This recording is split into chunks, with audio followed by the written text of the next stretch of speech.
In 2015, as Secretary of State for International Development, I led the UK delegation in developing the UN Sustainable Development Goals, the successors to the Millennium Development Goals. The SDGs, as they became known, were ultimately agreed at the United Nations General Assembly. Both sets of development goals have provided a transformational framework for change that has galvanised not only governments, but communities, civil society and businesses around the world. They demonstrate that even when it's the most complex of challenges, with a common understanding and shared objectives, there can be action that drives change on the ground. If the UK is to become a place where everyone has the same chance to get on in life, whoever and wherever they are, we need a similar set of levelling up goals. Goals that are just as galvanising and that again unite policymakers, businesses, communities and civil society to work in partnership for the common good of our country. It's never been more important when we see how COVID-19 has levelled down opportunity in our country. Levelling up Britain is more urgent but harder than before. Through the Social Mobility Pledge, a coalition of businesses and universities focused on driving social mobility, and with civil society and cross-party MPs, we've produced the levelling up goals that can deliver a Britain where everyone finally does have the same chances to get on in life. We believe that these are levelling up goals for our country that transcend party politics, ones that all political parties, businesses and universities and communities can support. And together, we're working to meet these goals and to level up the UK.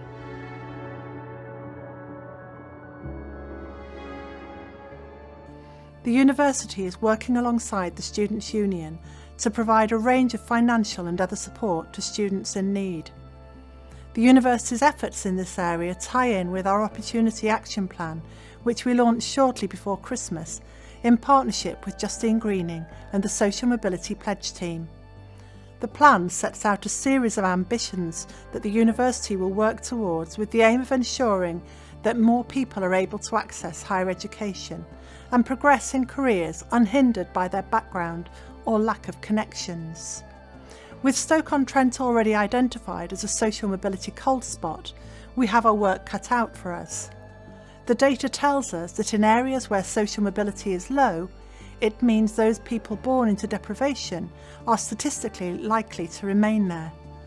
We need to do everything in our power to create a Britain that breaks down the potential barriers people face when they want to better themselves. This can only be achieved by collective effort and a shared desire to identify inequality in all its forms and move towards a level playing field. The work being done by the university stands alongside efforts by partner organisations such as North Staff's YMCA, Staffordshire University Academies Trust and the Stoke-on-Trent Opportunity Area Programme. We must all work together and with our local communities to help bridge the digital divide, improve access to education and training, and work on long-term outcomes for the people who are most in need of our support. By creating partnerships, we can turn a collective wish of greater progress in social mobility into real and tangible action that creates a better future for all.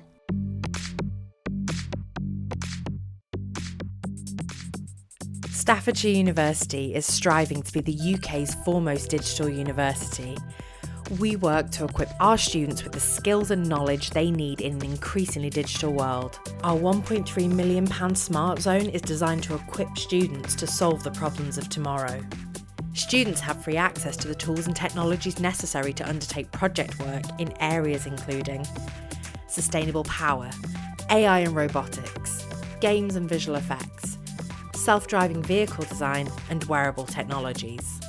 Students can make use of laser cutters and machine and milling tools for use by engineers, product designers and artists. There's also a 3D factory, staffed by technical experts who can offer advice and instruction on the full range of 3D printers available for use. Our computer rooms are open outside normal hours, so students have access to high-spec PCs and specialist software.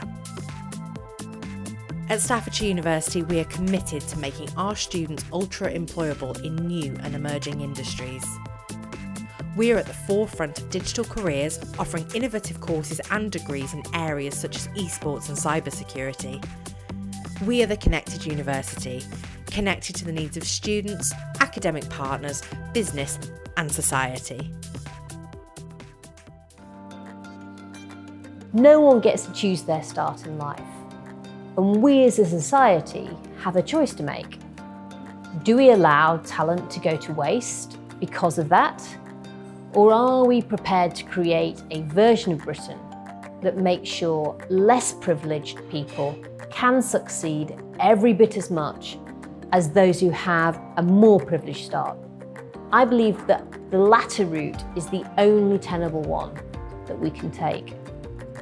If Britain is to stop wasting its young talent, then it's crucial to support those people who experience early barriers to education, or in life more generally, to be able to overcome them, so they can still have the opportunity of getting to university and getting a degree. Work by Staffordshire University has especially focused on removing the barriers to higher education, not just across a local region, but especially for people who are finding it the toughest to access a degree. However, even beyond that, Staffordshire University has been at the forefront of creating opportunity by developing courses that provide employers in the tech sector and other sectors with the skilled people they need.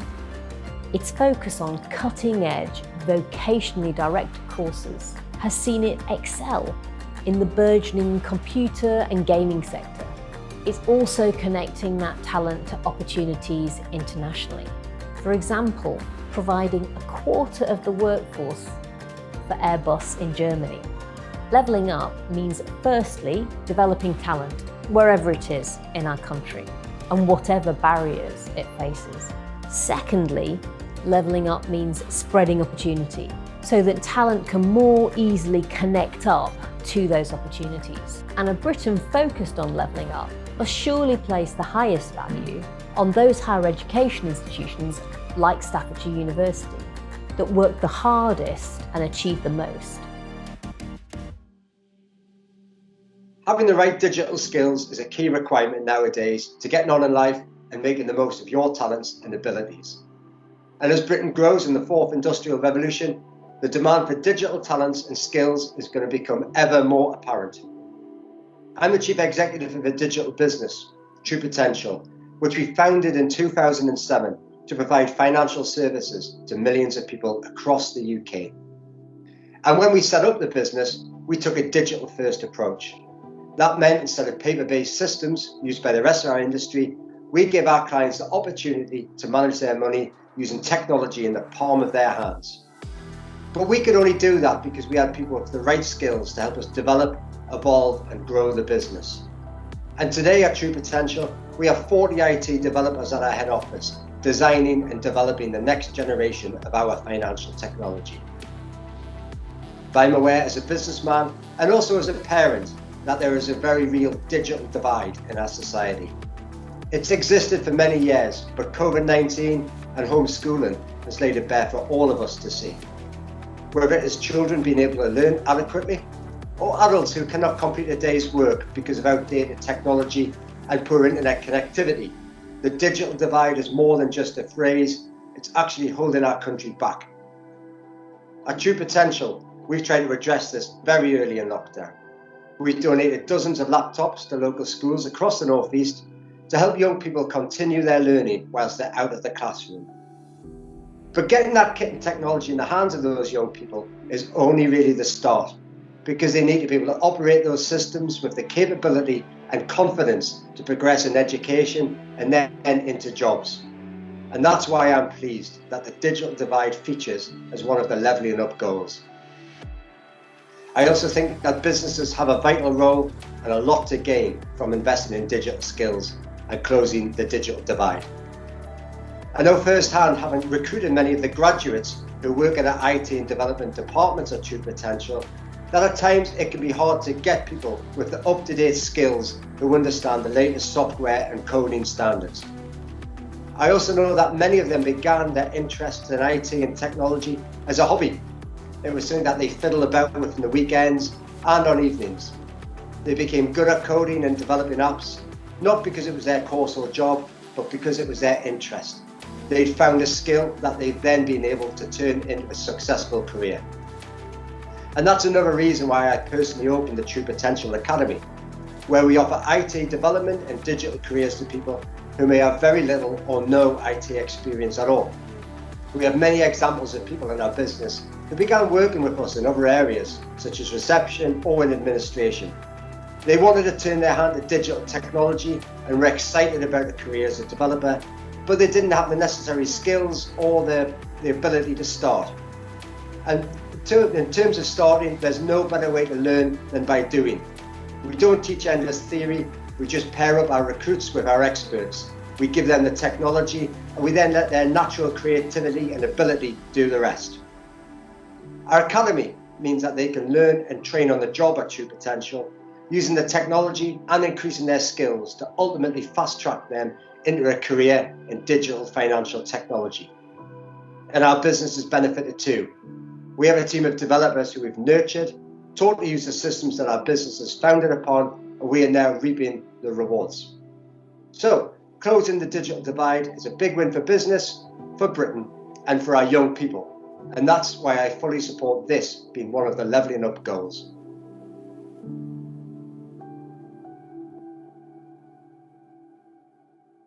Hello and welcome to the second Levelling Up Goals webinar. I'm Ian Dale. Today's subject is closing the digital divide.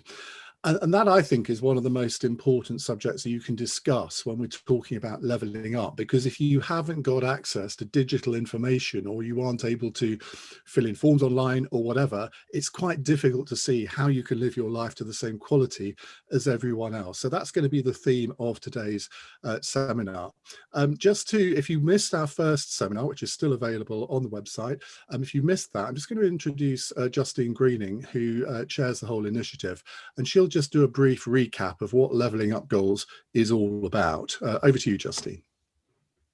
Thanks, Ian, and thanks for chairing this panel. We've got some fantastic voices on it today, including people like Natasha Dillon from Inmarsat, a tech company business, but also, of course, Liz Barnes, Vice Chancellor of Staffordshire University. I think the levelling up goals were about breaking down this term that we've heard so much about, levelling up, into its constituent parts. What do we actually need to change and to do in order to deliver this version of a levelled up Britain?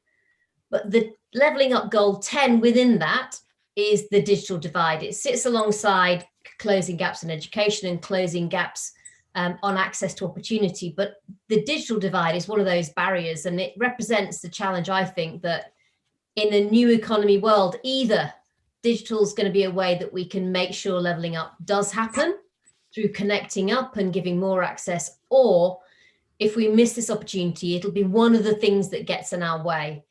And today we're going to hear from a lot of very different voices about how we can make sure we find the right solutions. And in my mind, the digital divide is about making sure people have access to the internet, that they know how to use it, and that this new economy that really forms the backbone of a British economy in the future is one that really is open to absolutely everyone, which is why it's so fantastic that we've got not only people from local community around Staffordshire, but the university and also Inmarsat as part of this panel today. And thanks very much to everyone on the panel for joining us. And I should say thanks to the University of Staffordshire for co-hosting this event. Justine, thanks for that. Now, we do have what I think is called a massive panel today. We've got 7 people, which is going to be an incredible feat of achievement for me to control. So let me just introduce you to them. First of all, as Justine mentioned, we've got Professor Liz Barnes with us. She's Vice-Chancellor and Chief Executive of Staffordshire University and co-chair of the Stoke-on-Trent Opportunities Area Board. And Natasha Dillon is the Chief Commercial and People Officer at Inmarsat, one of the world's leading satellite telecommunications companies. Carol Shanahan is the co-owner and chair of Synectics Solutions and co-chair of the Stoke-on-Trent Opportunities Area Board.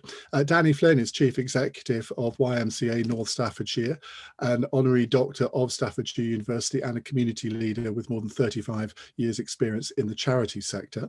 Katie Stanley is the principal of Charnwood Primary Academy in Lichfield, with 22 years experience of teaching across Warwickshire and Staffordshire.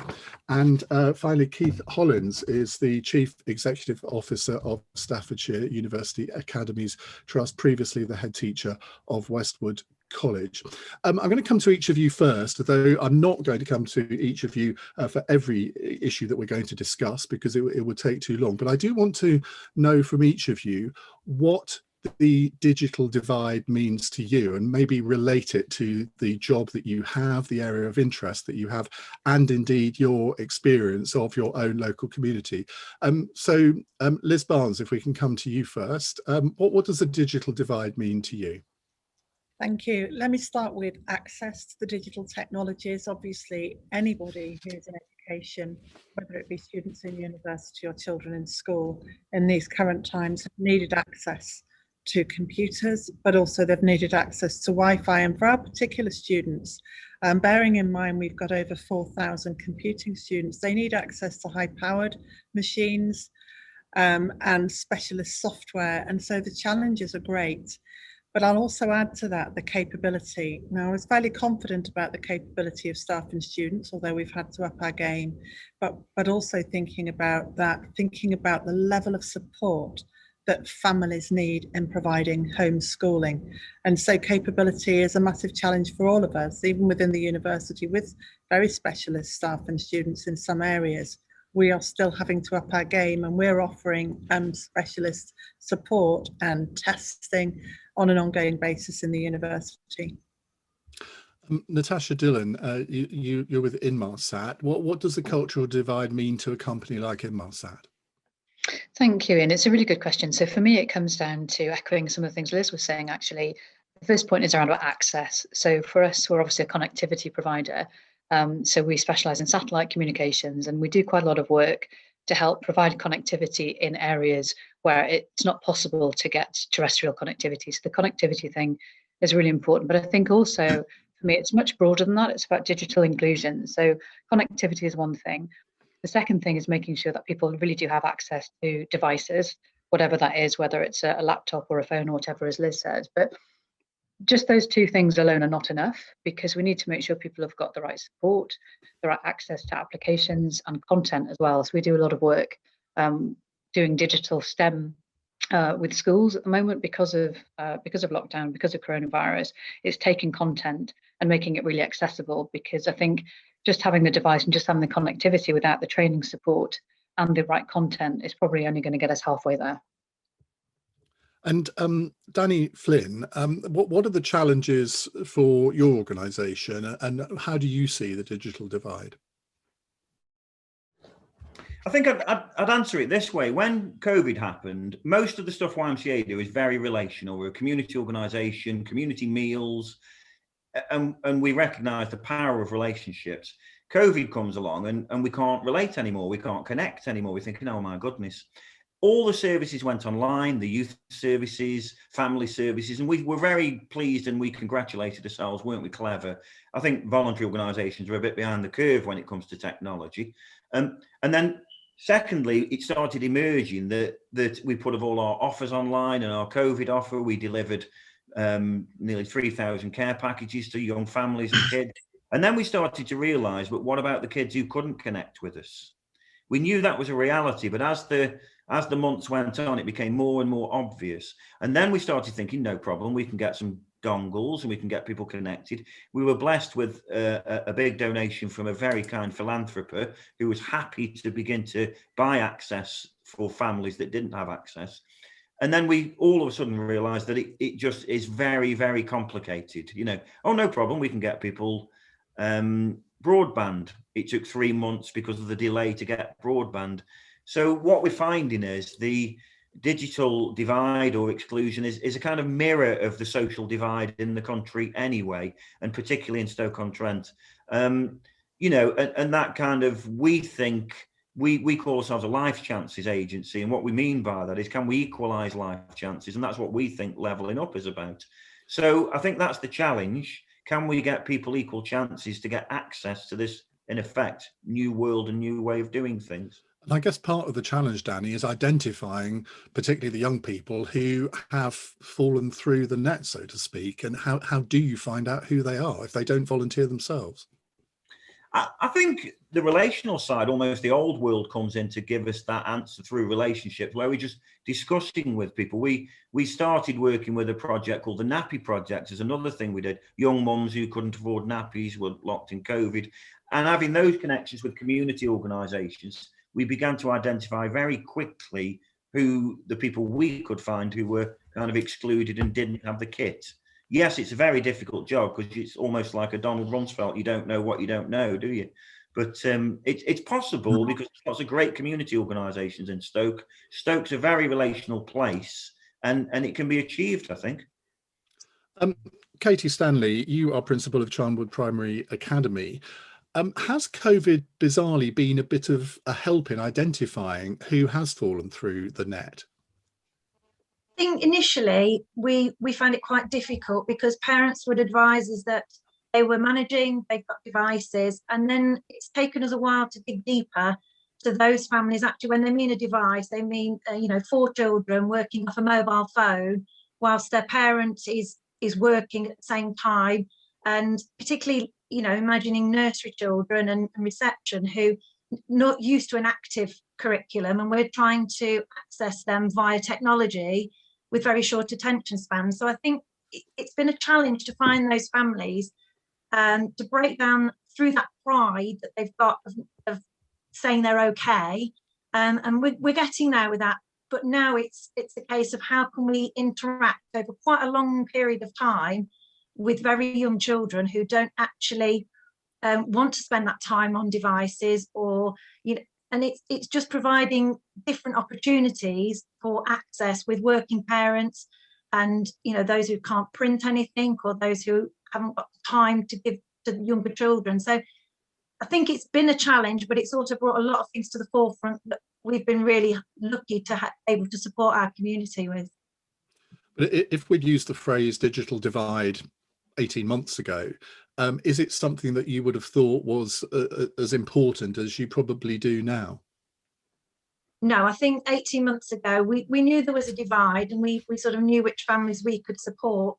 But I think that divide possibly has grown, but also people within the system have lost jobs, been furloughed, money's become tighter. So they've fallen sort of the bottom of the digital divide in effect. And so actually we're finding there's a bigger need now with more families needing it. And our pupil premium numbers are just going up by the day as children, are identified as needing that extra support. Carol Shanahan, is this in the end all about money? A lot of the things that we were discussing last week about the levelling up goals more generally, a lot of them came down to money, not exclusively. But have we, to use a football analogy, have we got a sort of Premier League where people who've got money don't experience any form of digital divide, and then right down at the bottom of the tier, you've got a whole group of people who, through no fault of their own, are being left behind? Yeah, I mean, I think you'd have to say that money is a huge factor in this, and particularly, just seeing what Kate was saying then about families. If you've got a number of children, and you'll need a number of devices, and you'll need the capacity to be able to do that. What we found at Port Vale, we do a lot of community work here, and one area we haven't talked about yet is the elderly and the isolated. And I think the issue for them a lot is fear, and this is a newfangled thing that they'll never be able to learn in their minds. But they also don't have the capacity to be able to do it. For a lot of them, they can't afford it. So we run a loneliness project where for many we will go online to speak to them, but others we just have to phone because we can't get them on. All of our season ticket holders get access to watch the match on iFollow, which you have to do over the internet. And we've had real problems with some of our elderly fans because they can't access it. They don't have the capability to do that. And it'll usually be resolved by a grandson would go round, but then with this latest lockdown, the grandkids can't go round to do it for them, so they're even more isolated. And so that's the biggest problem that we've seen here, is that the isolation of particularly the elderly. But you're absolutely right, money is a major factor in it. Keith Hollins, if we can come to you Chief Executive of Staffordshire University Academies Trust and former head teacher. I don't want to get too bogged down in COVID, but it is absolutely relevant to this discussion. In the work that you do, what does the digital divide mean to you?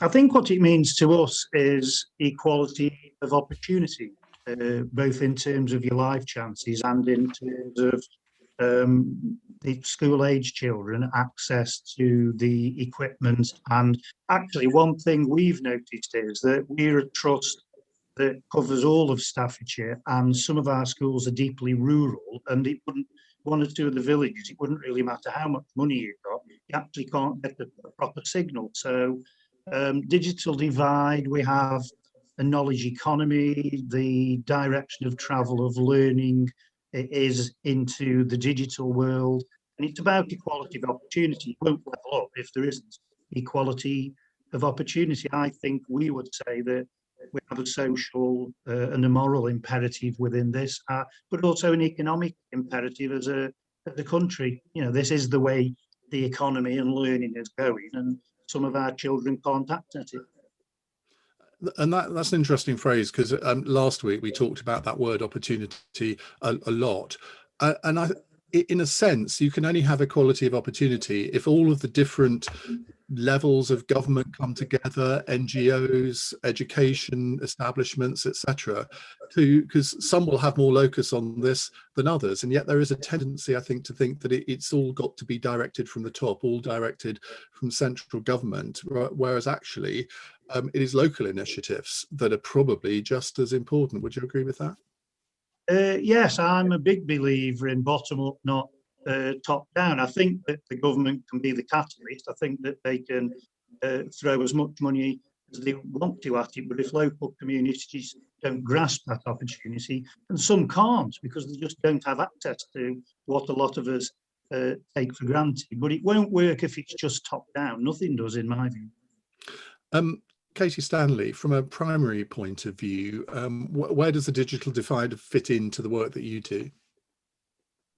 It sort of sits right in the middle, where it's that word that Liz used earlier of access, and we've got some devices in school. It's now working with staff to make sure they're trained to deliver the input of the curriculum on that particular device to all the children of all ages, and it's just fitting it all together, bearing in mind their age and their attention span, and also when they're at home, particularly for the younger ones, it's the confidence of the parents and the money and the time that they've got to put into supporting them when they're at home as well. Justine, we've heard from all 7 panelists there. Is there anything that you want to add to what they've said? Anything that you think has been missed out in the definition of what the digital divide really is?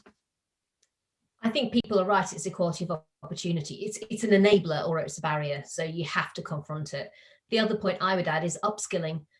We know that the world of work is dramatically changing. We talked about education quite rightly, but we need to make sure that people who are perhaps losing their jobs during this downturn can have access to reskill in a new economy world that will have very different jobs with very different skills. And as we see more automation happening across the economy, we need to have a proper strategy to make sure that people can transition from what they've been doing into this very different version of the economy, and to do that with confidence, as people have said. And that means thinking about, you know, working age people as well as young people, but it all matters. Otherwise you have people obviously locked out of this new world that we are going to see becoming, you know, a bigger feature of life over time rather than less of one.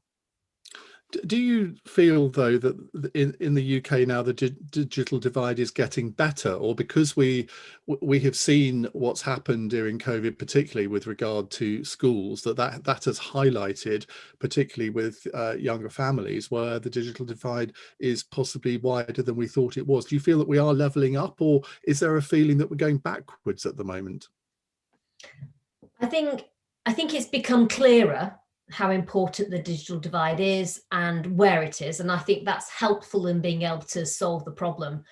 But I also think it's become starker, because being online and being confident about using online services becomes more important. And so Carol quite rightly mentioned elderly people. And so this general assumption that everyone's online, you know, for those who aren't, will become more disadvantageous over time. So we have to have an overall strategy. And I think Keith makes this point that it has to be grassroots. And I think you need a grassroots approach that tailors it to different communities in different places, rural and urban, but then probably more of a national approach to almost set these universal standards about the minimum. We'd never expect children, for example, to go without textbooks to write in and exercise books.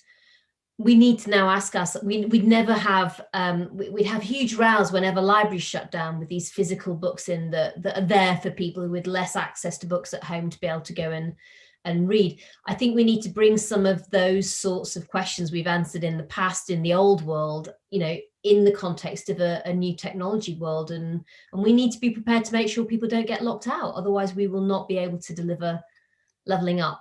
Part of that is about investment, but it's an investment in enabling people to be playing a full role in the economy. So I think it's a good one. We're recording this at the beginning of February, when obviously we're all still in lockdown, which is why we're doing this remotely and not face to face.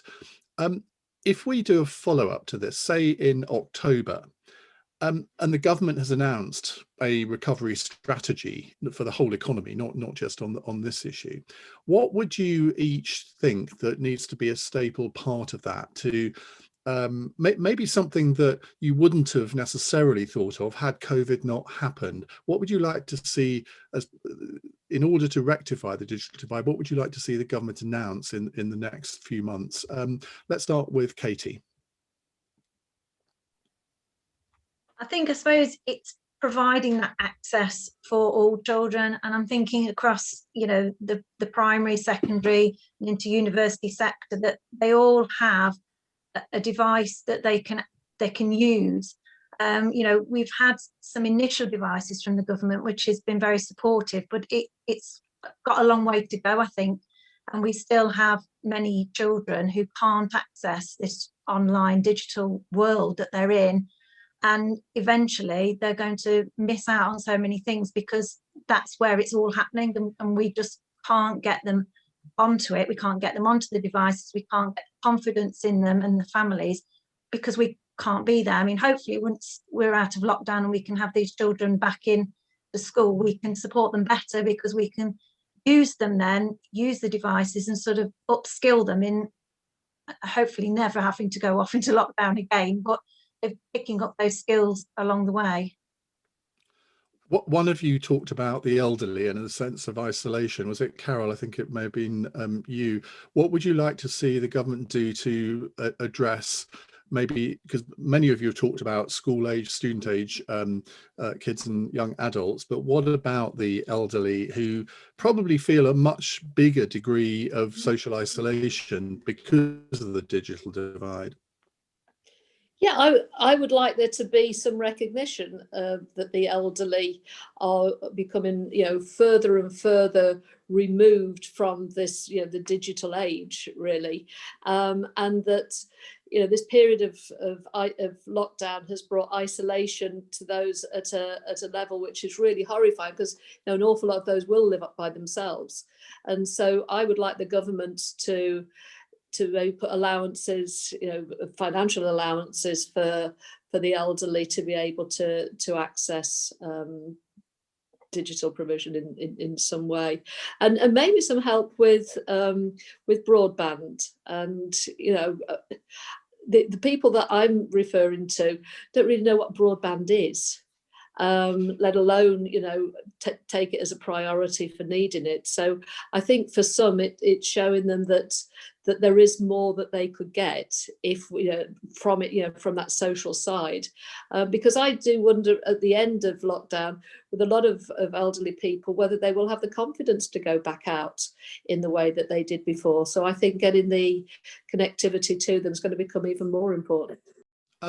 Just to come back to you, Justine, there for a second. It's interesting, isn't it? Because of course, at the last election, Labour went into that election with a policy of free broadband for everybody, which I think most people thought, really, I don't remember there being a big clamour for that. Do you think that those kinds of policies are going to come back to the fore? Because at the moment, you do have two tiers, don't you? Those who have it and those who don't. And those who don't may be in the minority, but it means that they're never going to be able to bridge that digital divide unless they do get online. I think there's a real question about whether we should make it easier to access the internet for people who find it hard to afford that. And I think that sits alongside other issues around welfare. But I think the other thing I'd like to see is business being pulled much more into how you tackle these issues around skills. I think maybe Katie will agree or disagree. The danger is we expect teachers to suddenly fix the digital divide for children, when actually I think there's a wider role that wider communities, including businesses, go back to Natasha at Inmarsat, and they've done a huge amount working upstream in schools on STEM and all sorts of areas. And I just think it's about having a collective approach. But yes, I do think we need to take some decisions on what the de minimis is that everyone should be able to access. And then how do you deliver that in a cost-effective way? Well, Natasha, let's come to you next on that from Inmarsat. What would you like to see the government do to develop a strategy post-COVID to maybe get everyone online and breach this divide? So I think what I'd really like to see is, so there's a recognition that there's a common problem in some senses, that a number of people can't get online and can't access what they need, but the solution for different demographic groups is very different. So the solution for children, the solution for the elderly, the solution for people who've lost their jobs, very, very different things. And I think too often we don't see those integrated approaches, and we see policies being made which maybe impact some of those issues. The other thing I'd like to see is collective responsibility for making it better. So more pressure on businesses to do their parts, absolutely clear government, central policy, local government implementation of that. But also one of the things I feel like we've really lost a lot of during COVID is this sense of community. So how can we get people and volunteers involved once we are able to start seeing each other face to face, and actually have all of us play a role in making this happen, because it's so vitally important. And one of the things that makes me so passionate about it is that if we manage to bridge this divide, then you allow people to leapfrog in ways they never would be able to before. So some of the traditional barriers for people who haven't been socially mobile or belong to other diverse groups is that they have never had the level of opportunity that being digital gives them now. And I think if we can't fix it now, we're doing them a huge disservice that we'll probably never be able to come back from. Keith Hollins from Staffordshire University Academies Trust, what would you like to see the government do over the next 6 to 9 months? I think there's a danger if we start throwing money and time and expertise at in a scattergun way, that what we won't then have is a vision and a values as a society. And I think only central government can produce that. So I think the starting point has to be to say, okay, we need to react quite quickly in the schools like Katie's, but what we actually need is a national strategy for this, because you're not going to level this country up, which we all want, if you don't. And that would encompass the vision they have for it and the values that are attached to that. What I'd then like to see is they actually implement it locally. But as someone said earlier, if you don't have central, local government, private industry involved, it's a national effort really with every body involved. But I think, as you've seen with the vaccines, when you try to implement things from the top in a big country with pushing 70 million people, it's nowhere near as effective as when you use local resources and local knowledge.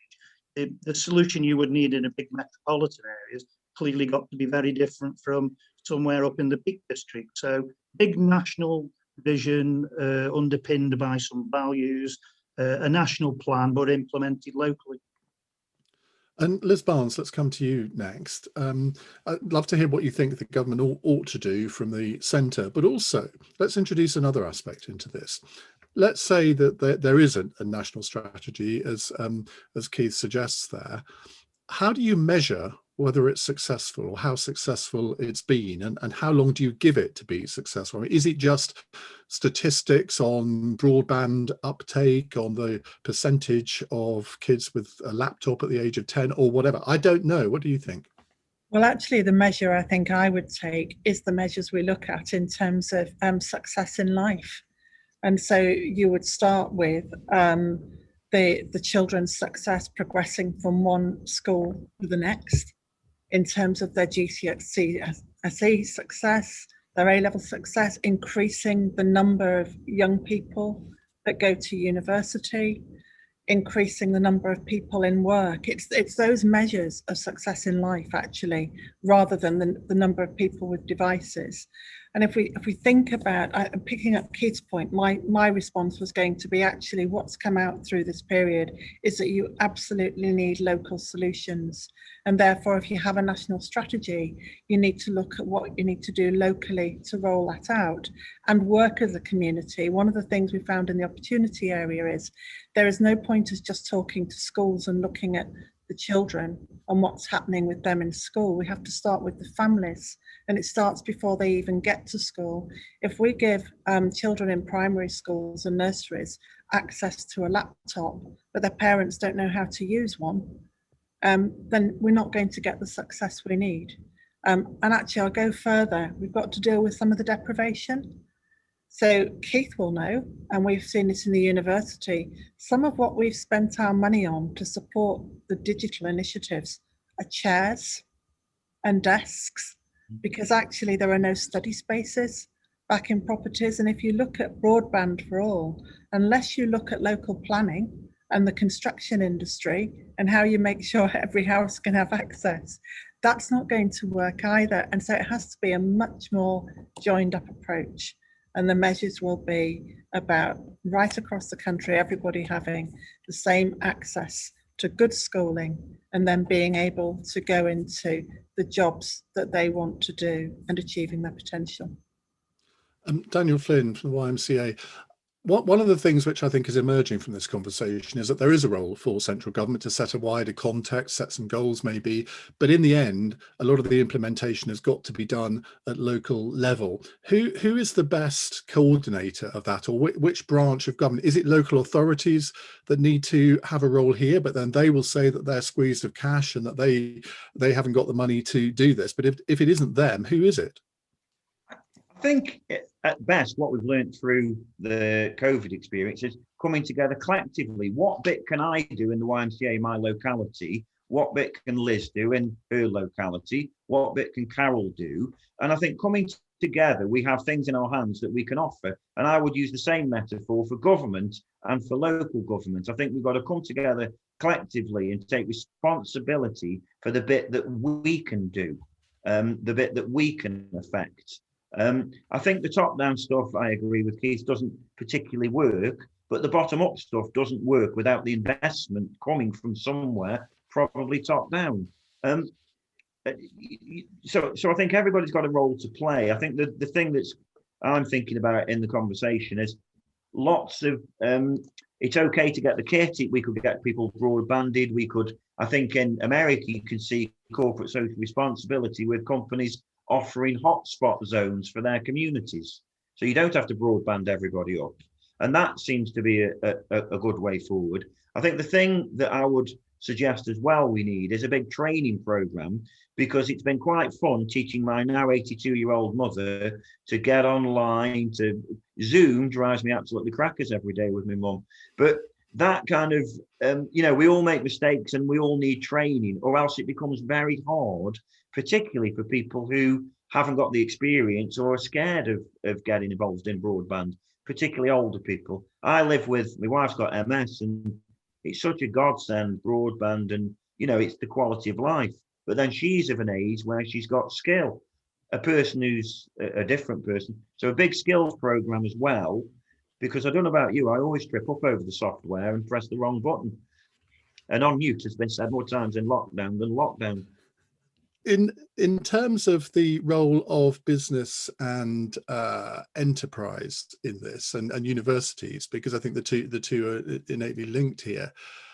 What can business do that maybe can't be done by government, Natasha? There's a huge amount that business can do, and I think the good thing is, and Justine and I have talked about this a bit, is this is getting so much more attention from businesses. So the number of people who are signing up now, as part of sort of the whole digital piece, but also general diversity, social mobility pledge, fit for purpose, all that sort of stuff. I think the world of business is changing. And I think importantly, employees are demanding a lot more from their employers than they ever have done before. So I think businesses have got to look at what's the unique contribution that they can add. So we can support with providing connectivity. So we do a lot of that in countries where you can't get terrestrial support. We're doing a lot in terms of STEM, because obviously we're an organisation full of people who've got scientific backgrounds. So we're able to provide STEM packs to schools, which we're now doing digitally. So we used to do a lot for local business and local schools in London about upskilling in person, bring people into the office and do a huge amount of work. And we've just really had to think about our contribution and say, how can we do it differently? And the good thing is, when I speak to my peers in other organisations, more and more group HR directors are feeling the responsibility, and more CEOs are as well. So I think it's some generic stuff everybody can do. But there's also some very, very specific contributions that businesses can make depending on their sector. So for us, being telcos, this is front and centre of what we do. Well, not specifically telco, but being a connectivity business is something that's really dear to our hearts. But all businesses can do more, even if it's just in terms of sponsorship or considering how their goods and services could benefit the community. Liz Barnes, you run a university. What do you feel that your university and all academic institutions can do to maybe work with business to enable this digital divide to gradually disappear over time? I think the key thing is the focus on skills and supporting skill development. Businesses are, in terms of working with us with schools. And so we've been working closely with businesses, encouraging them to spend more time in schools so that schools and children become more familiar with why they need these skills, why they're important, what kind of jobs they might go into. But also in an area where you might have quite low skilled jobs, something about helping the parents to understand the possibilities that improving their own skill sets will bring about, help them to get into higher skilled jobs and encourage their children to develop these skills. The other things that we're working with a number of different businesses in terms of providing the skill tests and the skill development in the university, both for our students but for our local community as well, and for schools, running projects with schools. And so it's all that focus on skill development from the top end when we're looking at the requirements of the future jobs, the jobs that don't exist today, and what will that look like, to that point of actually giving the very basic level skills that everybody needs. And we take that seriously in working with our schools. And we, in terms of devices, we've been buying our students computers for their children, and businesses can help with that as well, that family-friendly policy, enabling them to support their children through helping provide devices, etc. But recognising the need for time out for professional development as well. At times like this, when the economy is struggling, many businesses straight away cut down on the professional development time. Actually, it's a time when we need to invest and support people to develop their skills and grow. And Katie Stanley, you work in the primary education sector. Is there a role here for establishments like universities and indeed businesses, maybe to think about, well, how can I help my local primary schools? Because most businesses replace their computers every 2 or 3 years, or their laptops every 2 or 3 years. And I don't know what happens to them, but there must be some big mountain of them somewhere. Could they not be reconditioned? And people automatically think, okay, well, I'll give these to the local school rather than dump them in a recycling unit somewhere. Yeah, I think, and that has happened in our local community where we've been donated quite a few laptops that have been reconditioned from local companies, and that's made a real difference. And I think it's guiding companies into, we talk about devices, but they've got to be the right devices, because children are very apt on, games consoles, and it's also finding that right balance that the time they spend on devices is time well spent, with an aspiration to spend time at secondary school, the GCSEs and universities, and also balancing that fact that it can't all be on devices, that there's a great opportunity to be learnt from preschool, from going in the outdoors in your local community. And a lot of our early years sort of learning, remote learning, takes you back sort of to your Blue Peter days, where it's sort of, what would the class teacher, have a go at this, and then go off out with your shaker, go off out and spot the birds outside. It's finding that balance. And I think companies can help us in that right direction of providing the right device at the right time with the right skills.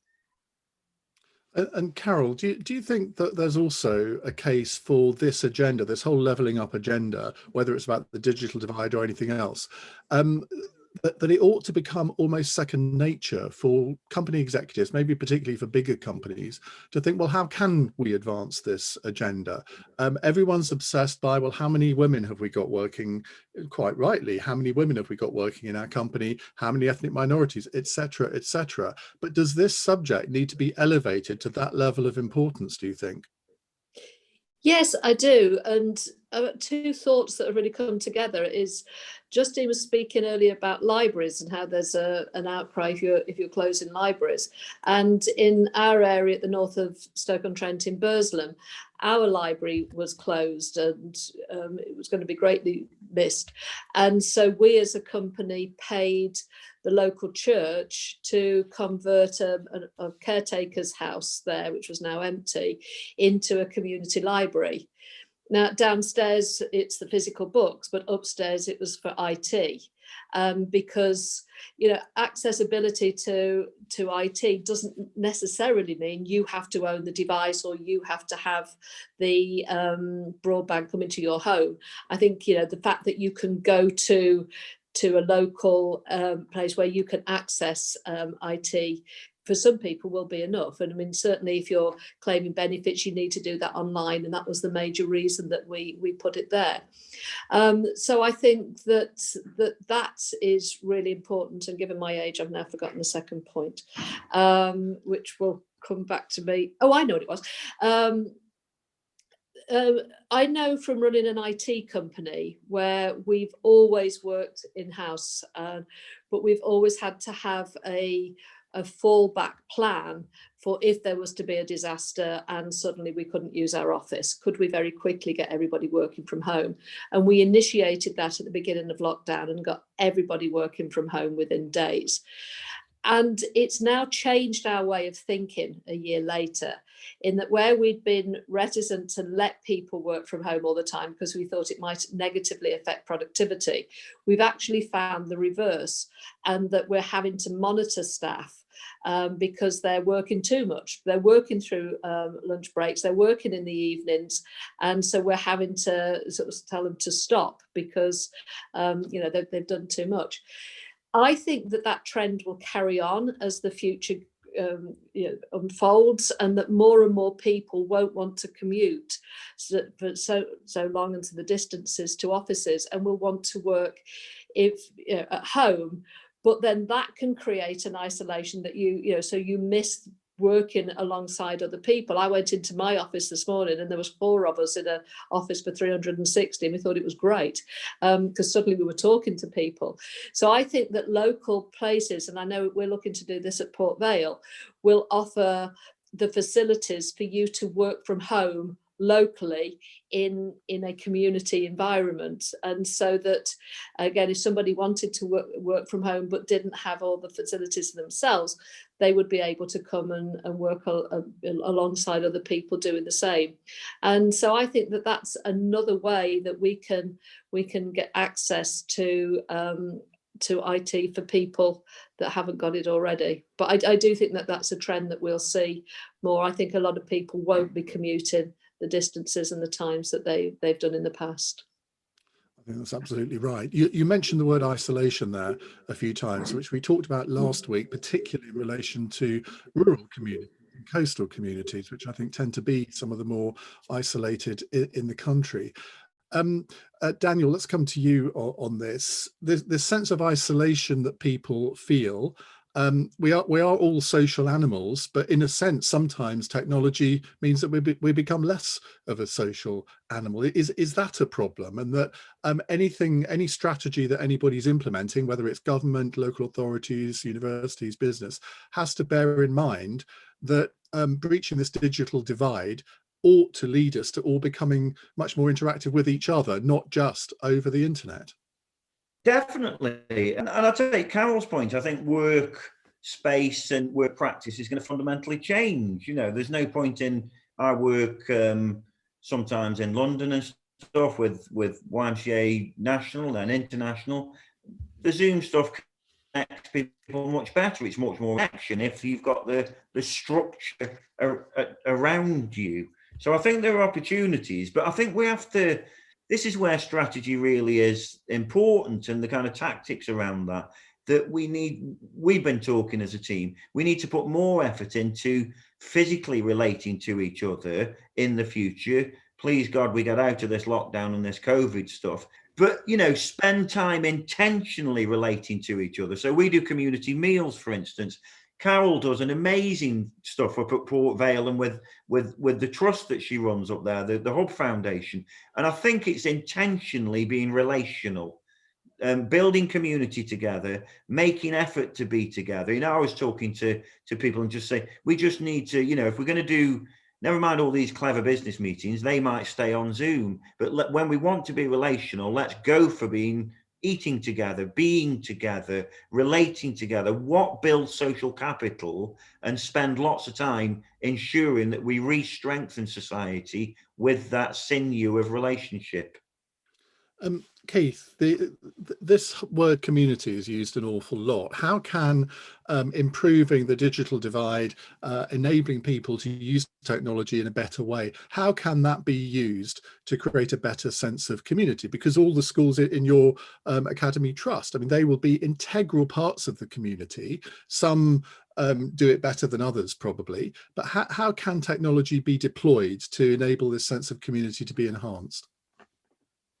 I think the first point I'd make with the answer to that question would be that schools are in an almost unique position in a way, because there aren't many institutions that are national institutions operating at such a local level as schools. The only institution most people have until they maybe become ill and need hospitals in later life that people have an experience of, or schools. So I think my starting point would be that schools are in a position.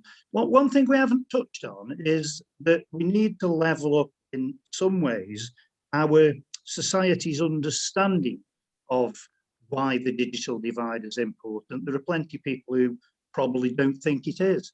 And we can recognise in schools that young people are the next generation of parents. So maybe you can effect change in the very elderly in their attitude to IT and its importance. But if we can get at, for want of a better word, the next generation of parents, then you'll evolve an attitude to the digital divide, which means that some people don't take it seriously because they don't fully understand the way in which we have a knowledge economy and the way in which society is moving. And I think schools are in a unique position to work right at community level with current parents, the people Katie works with. They're only people in their 20s and 30s, but also with children who are the next generation of parents. So one generation on, everybody understands that this is really very important and looks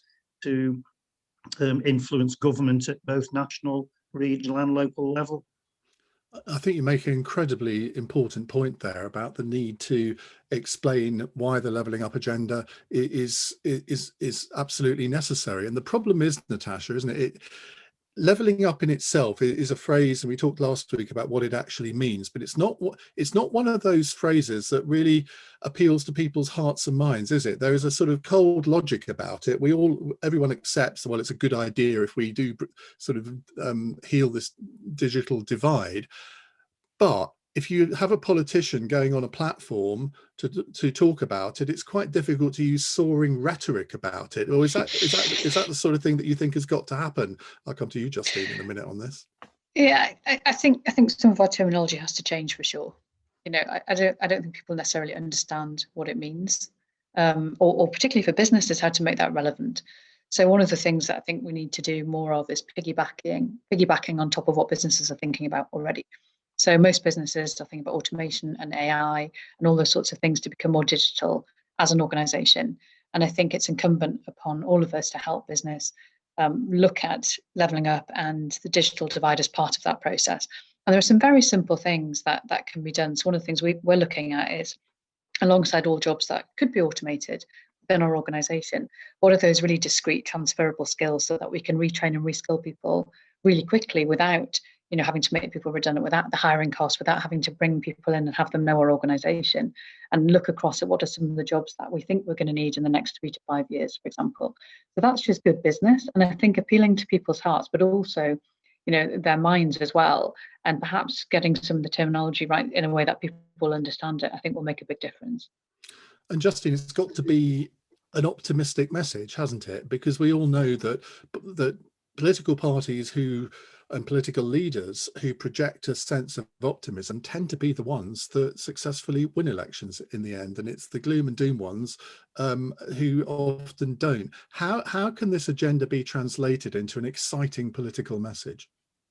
I think you need to make it really relevant for people, so they need to get a sense that this is going to affect their own lives, but in a way that's good. People who live in isolated communities need to be able to see this as a way that they finally can get connected up and don't have to wait for a bus for ages that maybe only comes once or twice a day. If you're living in Blythe, it means a brand new giga battery factory that's going to be landing on your doorstep to produce some of those batteries that we'll need for this new economy that's happening on the back of tech. I think if you're a young person, it probably means the ability to start your own company has never been easier. You can literally just set up on the web overnight in a couple of hours. So I think it's about saying, yes, there are some gaps, and that's why we need to bridge them in order to unlock these opportunities. And the opportunities are potentially transformational for communities in terms of connecting them up to one another and to opportunity if we can get this right. And I think you're right, Ian, people do want to have a sense that there's a better future out there. And in a way, why we broke down the levelling up agenda into these goals is to start to find the solutions to how you tackle these challenges. Because if you can find the solutions, they are out there, and there are great companies like Inmarsat, brilliant universities like the University of Staffordshire, who are really getting to grips with how you fix things. If you can scale those up, then you can get quite a lot of change very quickly.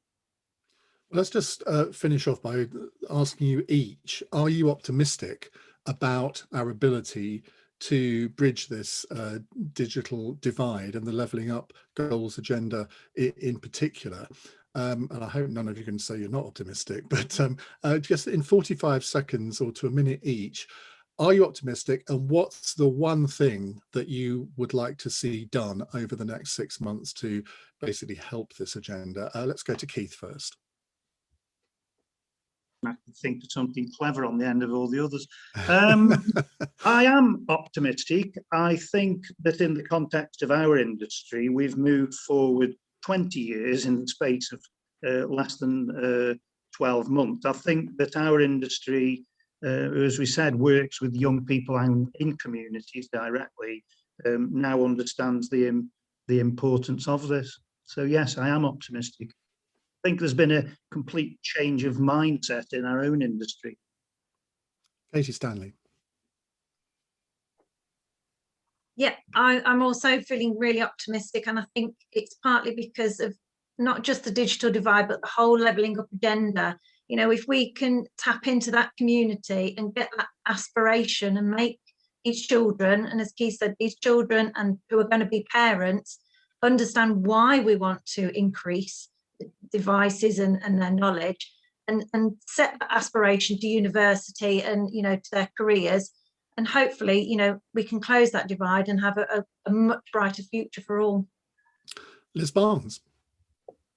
Thank you. I'm optimistic because of the learning we've taken from this last year. We now understand how important technology is to us all. And I'm also optimistic because we're having the conversation about lifelong learning and access to small bites of learning. And we've got to work out how we enable everybody to have access to learning, from schools through to the FE colleges, through to the universities and community centres. Just how do we enable everybody to keep developing their digital skills? But I think it can happen because we're having the right conversations. And Daniel Flynn.